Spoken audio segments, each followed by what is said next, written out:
Hello. Hello. Hi. Welcome. Welcome in. Welcome in. Welcome in. It is me. It is JD. It is I. Welcome. Um, Hi, YouTube. All of those things. I hope you're doing well. I hope you're living your best life tonight. And I don't know. Maybe you're getting a little crazy out there. Maybe you're choosing to do some things that you wouldn't normally do, but you're taking some risks. Risks. Risks. Fuck that word, okay? Moving on. That's not the word we're talking about tonight. Tonight, we're talking about confidants. Everything, friendship, confidants, etc., etc. We are gonna get right into that. So, let's get into it. So, let's see. Let me bring you into my office. Let me bring you into my office. All right, we're gonna get it right over here. You would think I would already have it up. No, because I'm not a professional. I am not a professional. Okay. So today's topic is confidants, and if you don't know what a confidant is, I will be explaining that today. So for today, we will be talking about having confidants, friends, and how that benefits you. So let's get right into it. So, in under research, this is my research on the left-hand side, as you can see, and if you take a look on the left, or on the left-hand side is research, and on the right-hand side are my words.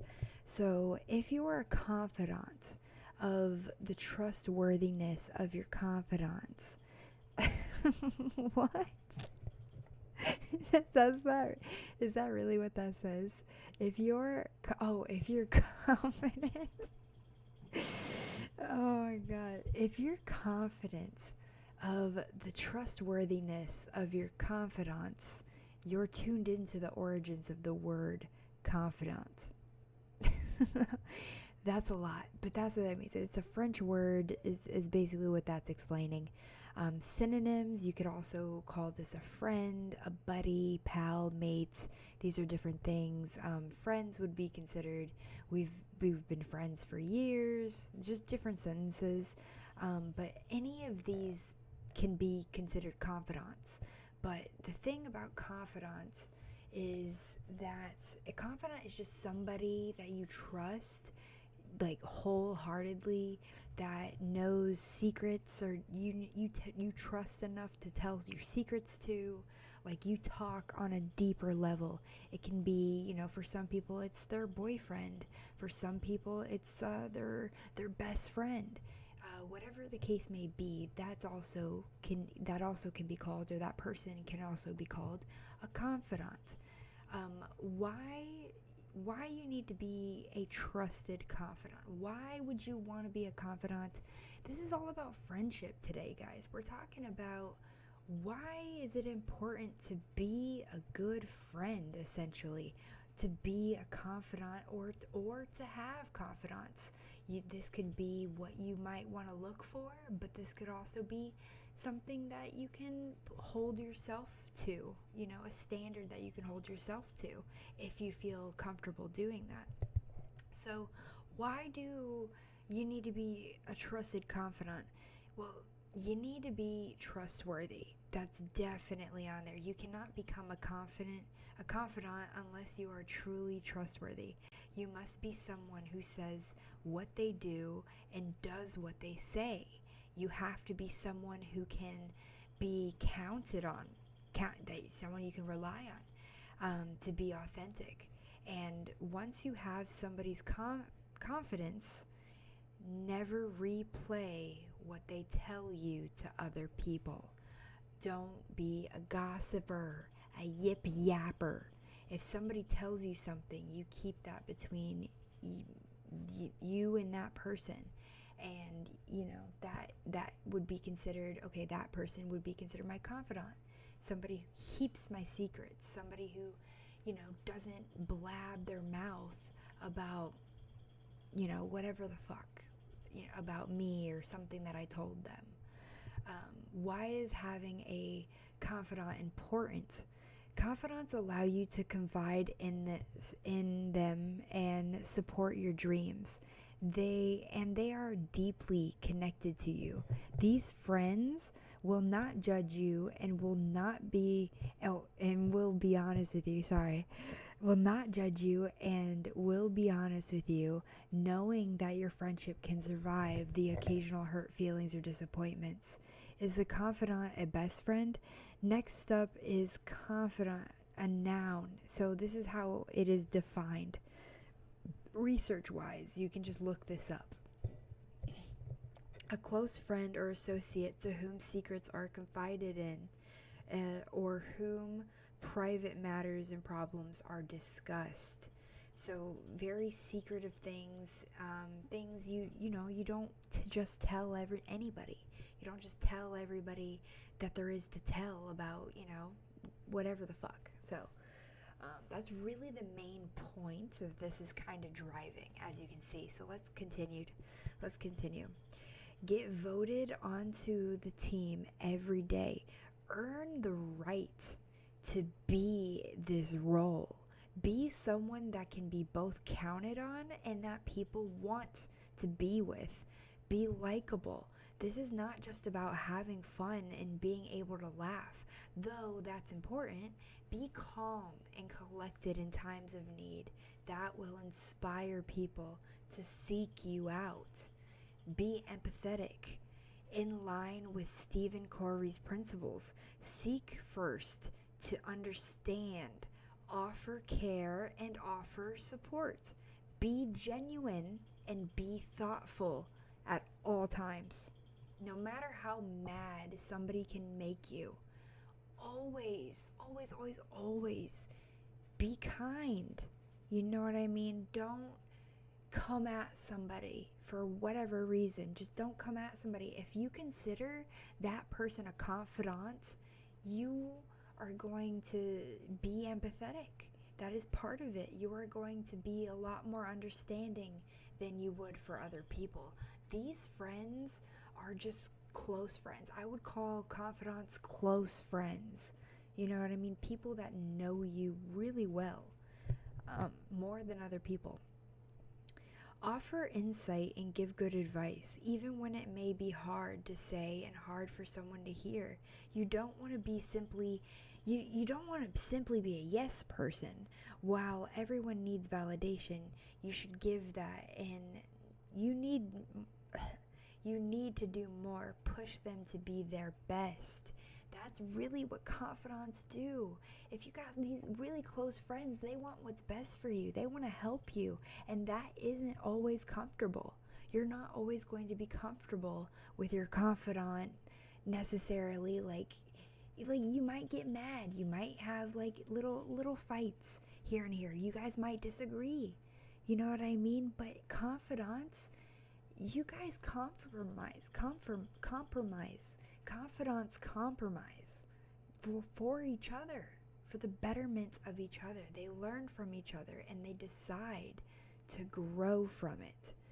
Like I said, this could be a partner, a wife, a husband. This could be a friend, a best friend, a close friend, whatever the fuck you want to call it. Like, this is just that person that, confidants make you feel understood. You feel loved. You feel liked. You just feel overall amazing.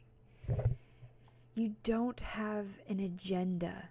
Put the person's need ahead of yours. Make it all about them. This builds trust. It's very, very important. Confidants, you can trust a confidant. If you have a confidant, you can trust that person. You can trust that that person's going to be there. You can trust that that person's going to listen to you. If you need to talk, you're going to trust 1,000%, and it's not even going to be a question, because that's what a confidant is. You know what I mean? And you might already have a person like that in your life, and maybe right now you're realizing, like, holy shit, I have a confidant. You know what I mean? It might be your mom, it might be your dad. I don't know. It could be anybody under the sun, whoever you feel comfortable with. So yeah, we are going to continue to the right side of the screen. These are my words. Having at least one person that you can rely on is very special. I have had my fair share of friends. They can be great at first, but as time goes on, they start to realize how different they really are. Ask yourself, what kind of friend do I want to be? And follow through with what you say. Some say it's normal to have one or two confidants, but I really want to be able to rely on every single one of my friends. Otherwise, I won't call them a friend. In conclusion, confidants and friends are important to have in your life. No matter what level you are at with them, try to have friends of all kinds. It is very beneficial to being happy, understood, and satisfied. What a great conclusion. You guys are going to hear that conclusion from me again. You already know. So we are going to continue into the videos.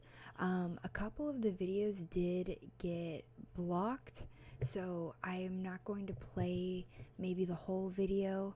I just want to play enough.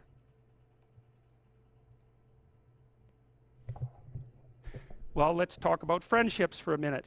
Here's how you know if someone's your friend.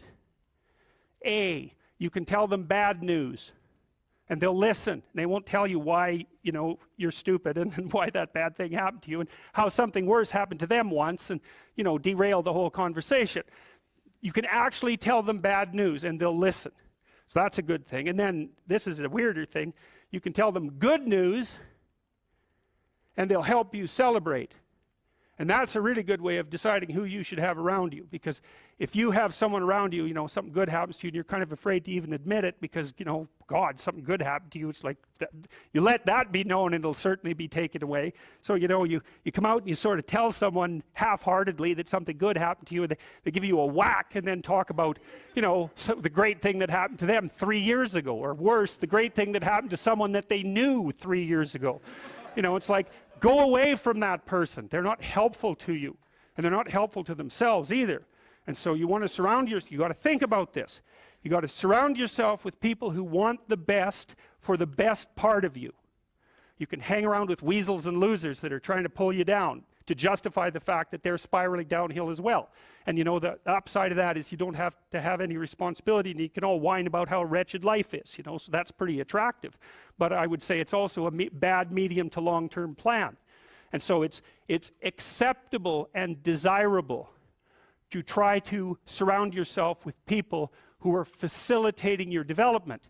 And you might say, well, I've got people around, I know them well, they're not doing that well and they don't fit into that category. It's like, what's your point? What are you going to do with them exactly? If they'll listen and cooperate with you and move towards a better future, great. If they don't pay any attention and they keep doing the same damn things over and over and they're not going anywhere and it's painful, then maybe the proper thing to do is say, you just have your misery.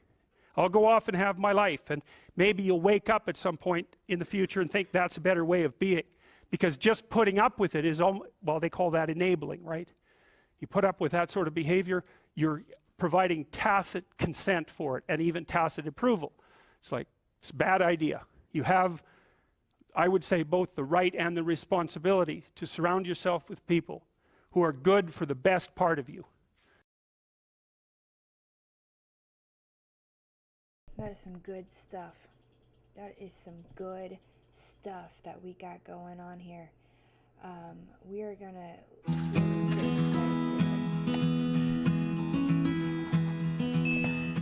Hey Psych2Go fans, welcome to our video. Have you heard the saying, tell me who your friends are and I'll tell you who you are? How much do you believe in that? In a way, our friends do act as a reflection of ourselves. They certainly help shape who we are and provide guidance in the paths we choose in life. Friends help and change us for the better in many ways, so having a close-knit group of people you can connect with is a positive thing. Having said that, here are 6 types of friends you will most likely make in your lifetime.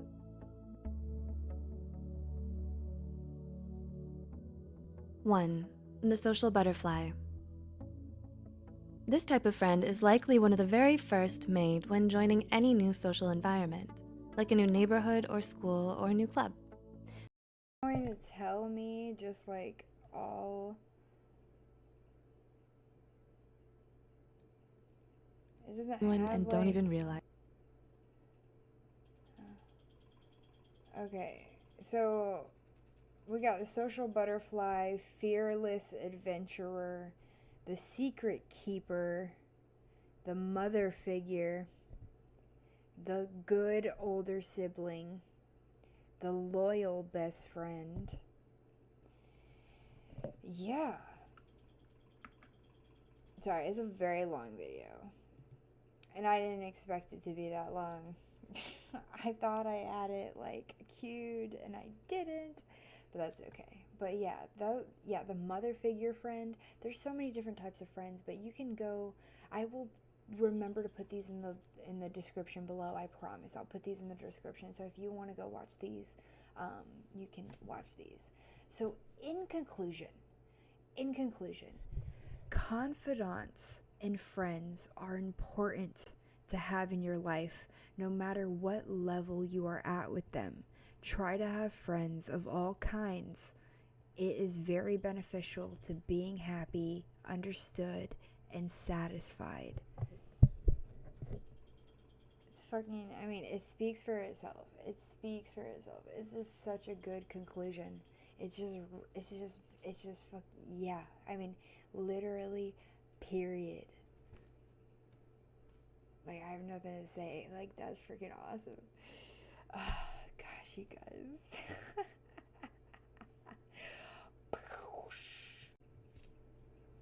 Okay, so we talked about a lot. We talked about confidants, friends, and how that benefits us.